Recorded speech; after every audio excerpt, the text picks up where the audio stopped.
Krisis iklim global semakin menjadi perhatian utama di seluruh dunia. Peningkatan emisi gas rumah kaca telah menyebabkan perubahan iklim yang signifikan.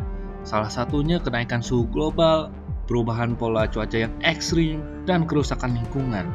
Salah satu sektor yang berkontribusi besar secara signifikan terhadap emisi gas rumah kaca adalah sektor konstruksi dan bangunan.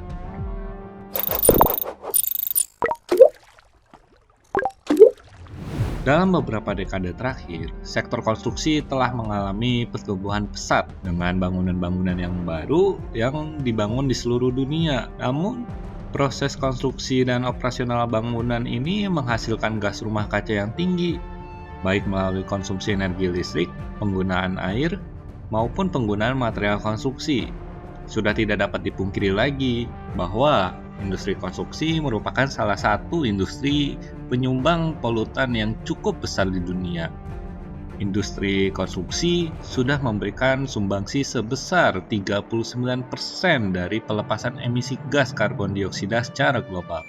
Bahkan pada tahun 2009, industri konstruksi global sudah menghasilkan emisi karbon dioksida sebesar 5,7 miliar ton atau setara dengan 23% total emisi karbon dioksida yang dihasilkan oleh seluruh aktivitas ekonomi dunia pada masa itu. Salah satu sumber utama peningkatan penggunaan energi dan emisi oleh bangunan di seluruh dunia adalah listrik. Penggunaan listrik telah meningkat lebih dari 19% sejak tahun 2010, yang sebagian besar listrik ini kan dihasilkan dari batu bara dan gas alam. Nah, ini menunjukkan betapa pentingnya untuk memastikan akses ke sumber energi yang bersih dan terbarukan, serta penggunaan desain pasif dan rendah energi yang lebih luas dalam konstruksi bangunan. Untuk mengatasi tantangan ini, konsep desain bangunan berkelanjutan menjadi sangat penting. Desain bangunan yang berkelanjutan bertujuan untuk mengurangi dampak negatif terhadap lingkungan dan meningkatkan efisiensi sumber daya yang digunakan, seperti energi, air, dan material. Konsep desain berkelanjutan ini mencakup berbagai aspek seperti pemanfaatan energi terbarukan, penghematan energi melalui isolasi yang baik, penerapan sistem pengumpulan dan penggunaan air hujan, penggunaan material yang ramah lingkungan, dan banyak lainnya. Saya telah mengembangkan desain bangunan yang mengintegrasikan konsep-konsep berkelanjutan tersebut. Desain bangunan ini menggabungkan teknologi terbaru dan strategi yang efisien untuk mencapai kinerja yang lebih baik dalam hal penghematan energi. Selain penghematan energi, juga penting untuk kita menggunakan air secara bijak serta penggunaan material yang berkelanjutan. Dengan desain ini diharapkan dapat memberikan solusi untuk tantangan konstruksi berkelanjutan, seperti penggunaan teknologi pencahayaan dan ventilasi alami, penggunaan insulasi yang efisien untuk mengurangi konsumsi energi, dan banyak lagi. Untuk menyelesaikan masalah ini, mungkin terdengar sangat rumit dan kompleks. Namun, saya akan mencoba menjelaskan dengan KISS. Bukan KISS yang itu, tapi KISS. Keep it simple, stupid. Enggak. Maksudnya, keep it super simple. Mudah-mudahan pembahasan ini dapat dipahami oleh semua penonton, bahkan anak TK sekalipun bisa paham dengan pembahasan kali ini. Berikut ini ialah gambar bangunan Podomoro Office Tower yang akan dibangun di Kota Balikpapan dengan tinggi 5 lantai, panjang 40 meter, dan lebar 15 meter menghadap ke selatan. Tujuannya supaya sinar matahari yang masuk tidak terlalu panas, bisa mengurangi perpindahan panas dalam bangunan, dan mendapatkan pencahayaan matahari alami serta sirkulasi udara yang baik. Yang namanya bangunan tentu saja ada jendela, karena jendela sangat berpengaruh pada cahaya yang masuk, begitu juga panas yang masuk. Semakin kecil jendelanya, maka panas yang masuk juga semakin kecil, tapi cahaya yang masuk juga akan ikut kecil. Jadi harus pandai-pandai menyeimbangkannya, sehingga saya akan menggunakan desain jendela seperti ini. Supaya panas matahari yang masuk tidak berlebihan, saya gunakan penutup jendela. Penutup jendela ini saya manfaatkan sebagai area untuk outdoor yang bisa dipetapaki dan ditamani oleh taman vegetasi supaya semakin sejuk. Panas matahari ya pasti masuk gak cuma lewat jendela aja dong, tapi juga bisa lewat atap dan bisa juga lewat dinding bangunan. Untuk itu, maka kantor ini akan digunakan tambahan insulasi pada bagian atap dan dinding supaya panas tidak mudah masuk dan keluar. Insulasi yang saya gunakan ialah mineral wool yang umum kita jumpai di Indonesia. Bahkan serbaguna dan bisa dijadikan untuk menjadi media tanam hidroponik. Supaya makin jos, kaca jendelanya akan saya gunakan kaca yang sudah dilapisi oleh suatu lapisan yang mampu meredam panas matahari. Sedangkan di dalam kantornya sendiri ya akan dipasangkan kipas angin yang hemat energi untuk membantu mengurangi beban kerja pendingin ruangan. Lagian kan kita orang Indonesia ya, sudah terbiasa pakai kipas angin.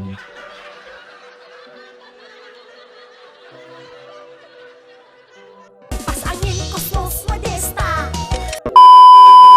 Sedangkan untuk mesin pendingin udaranya, saya gunakan AC sentral yang jauh lebih hemat energi dengan sistem chiller. Untuk penerangannya nggak mungkin dong kalau kita full bergantung pada cahaya matahari. Kalau mendung atau udah malam gimana? Kan nggak ada cahayanya. Jadi kantor ini akan menggunakan lampu hemat energi seperti lampu LED untuk di dalam maupun di luar. Tidak lupa juga kantor ini dipasangkan sensor lampu pada bagian yang jarang digunakan biar bisa mati nyala sendiri loh nanti kalau lagi nggak ada orang. Biasanya kan kalau ramah lingkungan pasti erat sekali hubungannya sama panel surya kan. Tentunya bangunan ini juga harus pakai juga dong. Nah, kebetulan panel surya ini dipasangkan di bagian atap. Kan lumayan ya, bisa nambah penghematan energi listrik. Dengan begini, tercapailah desain kantor yang hemat energi. Namun, meskipun begitu, dengan teknologi yang ada saat ini, mungkin masih belum bisa ditemukan atau belum bisa digunakan cara agar satu bangunan ini yang besar dapat mencapai zero carbon. Sehingga untuk menanggulangi masalah ini, maka kantor ini di luar lokasi kantor melakukan penanaman pohon untuk menanggulangi masalah ini. Karena bangunan ini menghasilkan sekitar 186 ton karbon dioksida per tahunnya, maka kantor ini akan menanam kurang lebih sekitar 8.500 pohon agar tercapai karbon netral. Nggak cuma listrik yang harus dihemat, air pun juga harus dihemat. Untuk penghemat air, kita bisa melakukan dua strategi. Strategi yang pertama ini ialah dengan mengurangi penggunaan air. Di antaranya, keran air di toilet dan di dapur bisa diganti dengan keran yang lebih hemat air. Masih di toilet, flash untuk siram air juga dibuat jadi dua tombol. Tombol kecil untuk buang air kecil dan tombol besar untuk buang air besar. Di bagian tempat buang air kecil pria juga dibatasi flashnya hanya 2 liter per sekali flash. Nah, hasil gabungan yang tadi itu dapatlah penghematan air sebesar ini. Biar makin hemat lagi, kita bisa pakai strategi kedua, yaitu daur ulang air. Loh, emangnya air bisa didaur ulang? Bukannya sampah doang yang bisa didaur ulang? Tentu saja bisa. Di kantor ini, kita akan mendaur ulang dua air yang berbeda. Pertama, kita mendaur ulang air hujan yang kita tangkap dari atap dan ditampung untuk didaur ulang. Kedua, kita akan mendaur ulang air buangan dari wastafel, dari floor drain, dan buangan dapur. Lagi-lagi lumayan banget kan penghematannya. Ada salah satu bagian pada bangunan yang seringkali luput dari perhatian kita, yaitu energi terkandung dalam material yang digunakan untuk membangun bangunan ini. Tentunya, untuk membangun suatu bangunan perlu material dong. Nggak mungkin enggak kan? Nah, pertama saya akan menggunakan beton pracetak di plat lantai dan dak beton atap. Dengan beton pracetak ini kita dapat mengurangi energi terkandung melalui desain yang lebih efisien. Selain lebih hemat material, beton pracetak ini juga lebih cepat untuk dipasang. Oh iya, Beton pracetak ini juga saya gunakan untuk dinding bagian luar. Sedangkan untuk dinding bagian dalam, saya menggunakan papan gipsum. Lagi-lagi, material ini memiliki kelebihan yang cepat dan mudah untuk dipasang. Energi yang dibutuhkan untuk memproduksinya pun lebih sedikit dibandingkan batu bata biasa. Untuk menghemat energi lebih banyak, kita melapisi lantai oleh plester agar tidak semakin banyak material yang dibutuhkan. Kenapa? Karena menurut saya material ini cukup memadai, cukup pandai dalam mengisolasi panas, sehingga nantinya ruangan ini akan menjadi lebih adem dan panas yang dalam ruangan ini akan ditransfer lebih lambat. Salah satu hal utama lainnya ialah alas lantai seperti ini tuh tidak memerlukan bahan tambahan seperti karpet, laminasi, lantai vinil, keramik yang bisa jadi kalau dipasang malah energi terkandungnya bisa jadi makin banyak. Selain itu, lantai jenis ini juga lebih mudah dibersihkan. Di bagian jendela, kantor ini menggunakan cat yang terbuat dari UPVC. Alasannya karena UPVC ini lebih kecil energi yang dibutuhkan untuk memproduksinya. Walau demikian, lihat aja bedanya kusen UPVC dengan kusen aluminium biasa. Sekilas hampir nggak ada beda kan? Terakhir, karena kantor ini menggunakan insulasi pada bagian atap dan dinding, sehingga material terkandung pada kantor ini bertambah. Namun hal ini sudah dipertimbangkan karena manfaatnya yang lebih tinggi. Pertimbangan lainnya ialah karena material insulasi yang digunakan ini kan mineral wool ya. Material ini dapat didaur ulang menjadi bahan insulasi kembali. Jadi pada ujungnya akan zero waste. Setelah kita melihat strategi tadi, yuk mari kita lihat hasil akhir dari desain ini yang sudah kita kerjakan tadi. Pertama, kita berhasil hemat energi, air, dan energi terkandung dalam material. Dalam hal energi, kita berhasil hemat energi sebesar 65,14%. Kita juga berhasil hemat air sebesar 41,42%.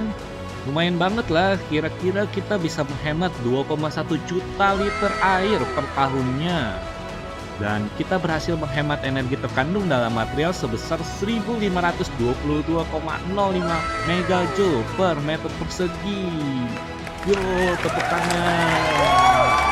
Dalam hal pengurangan emisi karbon juga nggak main-main bro. Kita berhasil mereduksi emisi karbon dioksida sebesar 381,55 ton per tahun. Luar biasa sekali bukan? Kita punya grafik diagram bahkan hasil simulasi pakai HF yang bisa kita lihat. Jauh banget kan bedanya? Kita juga dapat prestasi standar H Advance yang bikin kita bangga. Ya walaupun cuma 1 dari 3 standar yang udah kita capai, tapi tetap mantap lah. Coba cek ini juga. Periode pengembalian investasi kita cuma 0 tahun. Artinya malah lebih murah ini daripada kantor konvensional. Ekonomis banget. Yang gak kalah keren lagi, desain ini bisa sudah mencapai netral karbon alias karbon netral. Kita berhasil kompensasiin semua emisinya bro. Nah, dari kesimpulan ini bisa kita lihat betapa hebatnya desain ini dalam menghemat energi, air, dan mereduksi emisi karbon. Grafik diagram batangnya juga menunjukkan dampak positif dari penerapan strategi berkelanjutan ini. Plus, prestasi standar H Advance yang mudah kita capai. Dengan biaya investasi yang lebih murah, desain ini gak cuma bikin bumi kita sehat, tapi juga bikin kantong kita sehat bro. Dengan meraih status netral karbon, desain ini turut berperan dalam upaya global mengurangi dampak perubahan iklim dan menciptakan masa depan yang lebih hijau dan berkelanjutan. Terima kasih semuanya sudah mengikuti video ini dari awal sampai akhir. Dengan terus menerapkan praktik berkelanjutan dalam desain bangunan, kita bisa bareng-bareng mencapai masa depan yang lebih asik dan berkelanjutan.